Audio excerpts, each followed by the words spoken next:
Kolluru వెలుమలలో best flat కోసం చూస్తున్నారా? రాధేస్కైనే ఎంచుకోండి. ఒక సంస్థలో పనిచేస్తున్నటువంటి ఉద్యోగిని పట్ల ఆ పైన ఉన్నటువంటి ఉన్నత ఉద్యోగి ఆమెను అక్రమంగా వేధిస్తూ ఉన్నాడు. ఒకరోజు బలాత్కారం చేశాడు. బయటకు చెప్పకుండా ఉండేందుకు ప్రేమిస్తున్నానని, తిరిగి పెళ్లి చేసుకుంటానంటూ కూడా హామీ ఇచ్చాడు. అయితే ఇప్పుడు ఆ వ్యక్తి మోసం చేయడంతో ప్రస్తుతం పోలీసులను ఆశ్రయించింది ఆ మహిళ. పోలీసులు కూడా సరిగా స్పందించడం లేదంటూ ఇప్పుడు సుమన్ టీవీ కార్యాలయానికి వచ్చింది. ఎస్, ఆమెతో మాట్లాడే ప్రయత్నం చేద్దాం. అసలు ఏం జరిగింది, ఆమెకు జరిగినటువంటి అన్యాయం ఏంటో ఆమె ద్వారా తెలుసుకునే ప్రయత్నం చేద్దాం. ఎస్, అసలు ఏం జరిగిందండి? నేను ఒక సంస్థలో జాయిన్ అయ్యానండి, జాబ్ పర్పస్. అతను ఏంటంటే గస్టులతో మాట్లాడాలని చెప్పి నన్ను ఒక బేగంపేట రాఘవేంద్ర మెన్స్ గస్ట్ హౌస్కి తీసుకువెళ్ళారు. సో అక్కడ అన్ఎక్స్పెక్టెడ్గా నోన్ పర్సన్ కదా, అలా చేస్తారు అనుకోలేదు. మేము వెయిట్ చేస్తుంటే ఒక 2 hours వెయిట్ చేస్తాము. తర్వాత సడన్గా నా మీద అంటే నా హ్యాండ్స్ కట్టేసి ఇట్లా బలాత్కారం చేశారు. తర్వాత నేను పోలీస్ స్టేషన్కి వెళ్ళి ఎక్కడ కంప్లైంట్ ఇస్తాను, మీడియాకి వెళ్తానని చెప్పేసి, నేను పెళ్లి చేసుకుంటానని చెప్పేసి నాకు ప్రామిస్ చేసి, అంటే అక్కడ తాగడానికి ఇంకా మంచినీళ్ళు ఇచ్చేసి నన్ను కొంచెం ఓదార్చేసి నన్ను మా ఇంటి దగ్గర దింపేశారు. సో అలాగే ఆ సంస్థలో 2-3 సార్లు కూడా అట్లా, తర్వాత కూడా 2-3 సార్లు ఫోర్సిబుల్, నాకు ఇష్టం లేకుండానే అతను ఫోర్సిబుల్ చేశారు. సరే అని చెప్పి పెళ్లి చేసుకుంటాను కదా అని చెప్పేసి నేను నమ్మాను. సో ఆఖరిలో తను నన్ను ఇట్లా మోసం చేశాడని తెలిసింది. లాస్ట్ డిసెంబర్లో 16th 2024 డిసెంబర్ 16th వెళ్ళి పోలీసులకు ఆశ్రయించాను, కంప్లైంట్ చేశాను, ఎఫ్ఐఆర్ ఫైల్ చేశారు. అంటే అతనికి సహకరించిన ఇంకో 2 ఉన్నారు. సో వాళ్ళిద్దరు, main accused Navakanth, executive director Navakanth అతను. సో అతనికి సహకరించిన నటరాజ్ అండ్ రజిత ఇద్దరు. మేమొచ్చి అంటే మా పర్సనల్ వీడియోస్ అవి ఎట్లా ఫోటోలు వెళ్ళాయో తెలియదు.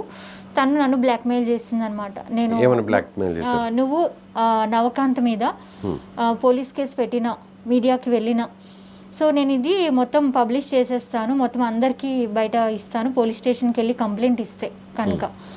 సో అప్పుడు నన్ను పోలీస్ స్టేషన్కి వెళ్ళి కంప్లైంట్ ఇవ్వకుండా ఆపేసింది. అంటే నాకు భయం వేసింది అనమాట. ఇట్లా బయటికి వెళ్ళి ఇస్తానంటుంది. పర్సనల్ వీడియోలు ఎవరైనా చేస్తే, అంటే అతను పర్సనల్గా ఉన్నప్పుడు వీడియోలు తీశారు. అవి నాకు తనకి మాత్రమే పర్సనల్ మాట అన్నమాట. సో సరే అని చెప్పేసి అవి తనకి ఎలా వెళ్ళో తెలీదు.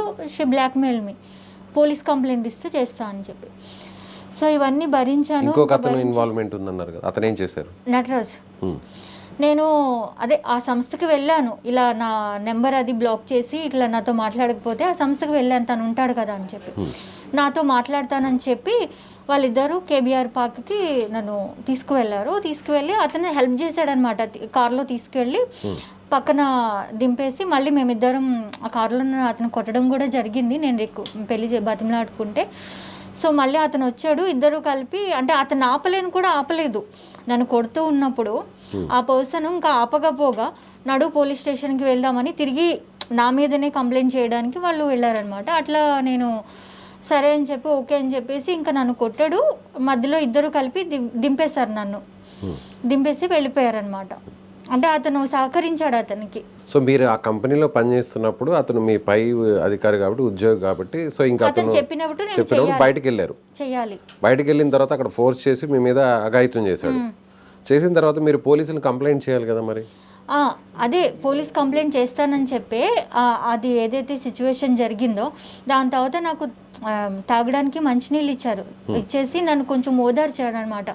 నేను వెళ్ళిపోతాను, ఇస్తాను, అతని మీద ఎక్కడ కేసు పడుతుందో అని చెప్పి నేను పెళ్లి చేసుకుంటానని నమ్మించాడు. నేను నమ్మాను 100%. అతనికి ఆల్రెడీ పెళ్ళయిందా లేదంటే ఇంకా పెళ్లి కాలేదా? అది లాస్ట్ జూన్లో నాకు తెలిసింది అతనికి మ్యారేజ్ అయిందనే విషయం. మ్యారేజ్ అయింది ఎప్పుడు అంటే లాస్ట్ గొడవ పడ్డాం కదా, నేను ఎప్పుడైతే ఫోర్స్ఫుల్గా ఇంకా ఎందుకు ఇట్లా చేస్తున్నావు అని చెప్పి అడిగినప్పుడు అతను నాకు మ్యారేజ్ అయింది, నిన్ను చేసుకోవడం కుదరదు అని చెప్పేశాడు. ఆ తర్వాత నేను ఇంకా పోలీస్ కంప్లైంట్ ఇచ్చాను. పోలీసులు అయితే 2 నెలలు అయిందండి. ఇప్పటికి వచ్చి అసలు అంటే వెళ్తున్నాను, అంటే జ్యుడిషియల్ కోర్టుకి కూడా అది వెళ్ళాను, జడ్జి గారి ముందు చెప్పాను. బట్ ఇప్పటికి వచ్చి అతను, అంటే మిగిలిన ఇద్దరు ఎవరైతే కంప్లైంట్ చేస్తానో వాళ్ళిద్దరూ కండిషనల్ బెయిల్ మీద వచ్చేసారు. ఈ అక్యూజ్డ్ నవకాంత్ కూడా కండిషనల్ అదే బెయిల్ కోసం ట్రై చేస్తున్నాడు. లాస్ట్ నేను పోలీస్ స్టేషన్కి వెళ్ళాను ఒక 3 days బ్యాక్. వెళ్ళినప్పుడు నాకు అంటే నా కేసు టేకప్ చేసింది సిఐ రాఘవేంద్ర. ఆయన చెప్పింది ఏంటంటే నాకు ఆశ్చర్యకాలం, అంటే చూస్తున్నామమ్మా, ఒక సినిమా డైలాగ్ చెప్తారు కదా, మా ప్రయత్నం మేము చేస్తున్నాం, వాడు దొరకట్లేదు, ఇదే ఇదే ఈ ఒక్క మాట తప్ప నాకు అంటే అతన్ని ఇంకా అరెస్ట్ చేయలేదా? ఇంకా అరెస్ట్ చేయలేదు. మిగిలిన వాళ్ళని అరెస్ట్ చేశారు, కోర్టు కూడా అరెస్ట్ చేయలేదు. వాళ్ళు ముందుగానే బెయిల్ తెచ్చుకున్నారు, కండిషనల్ బెయిల్ తెచ్చుకున్నారు. సో ఇతను కూడా బెయిల్ కోసం ట్రై చేస్తున్నాడు. నేను ఆ విషయం ఇంకా ఎందుకు అరెస్ట్ చేయలేదని పోలీసుల దగ్గరికి చాలాసార్లు తిరిగాను. కమిషనర్ దగ్గరికి వెళ్ళాను 2 సార్లు, డిఎస్పీ దగ్గరికి వెళ్ళాను. ఎంత తిరుగుతున్నా కూడా వాళ్ళేమి అంత పట్టుకుంటాం ఈ ఒక్క వర్డ్ తప్ప ఇంకేం చెప్పట్లేదు. ఓకే అండి, ఇప్పటికొచ్చి అరెస్ట్ చేయలేదు. సో ఇమీడియట్ గా అతన్ని అరెస్ట్ చేయాలనేది ఇప్పుడు మీరు నేనేంటంటే ఇమీడియట్ గా వాడు అరెస్ట్ కావాలి.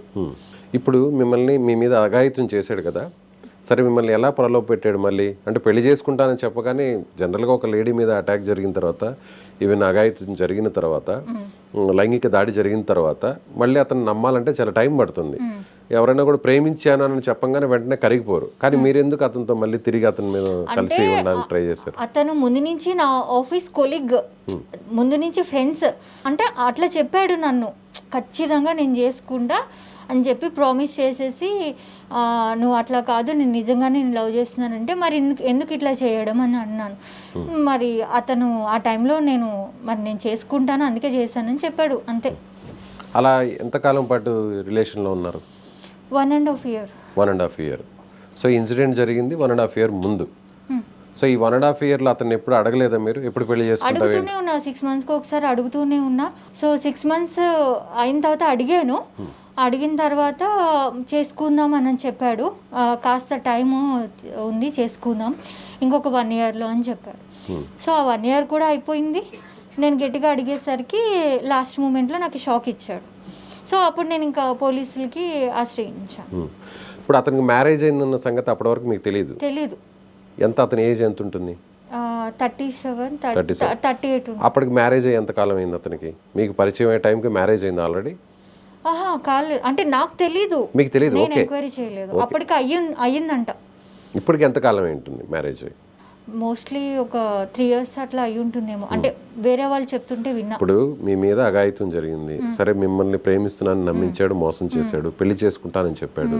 అలాంటప్పుడు మీరు ఒక వ్యక్తిని ప్రేమించేటప్పుడు లేదా పెళ్లి చేసుకోవాలని నిర్ణయించినప్పుడు అతనికి సంబంధించినటువంటి పూర్వపరాలు అవన్నీ కూడా ఎంక్వైరీ చేయకుండా ఉంటారా? అంటే నేను అంత డీటెయిల్డ్గా అతనికి అయితే మ్యారేజ్ కాలేదనే తెలిసిందండి, అంటే బయట కూడా అతను మ్యారేజ్ కాలేదనే చెప్పారు. సో నాకు కూడా తను చెప్పింది నేను నిజమనే నమ్మాను, తనకు మ్యారేజ్ కాలేదు అని తెలిసి. కానీ నేను అంత డీటెయిల్డ్గా వాళ్ళ ఫ్యామిలీలోకి వెళ్ళి అంత డీటెయిల్స్ నేను కనుక్కోలేదు.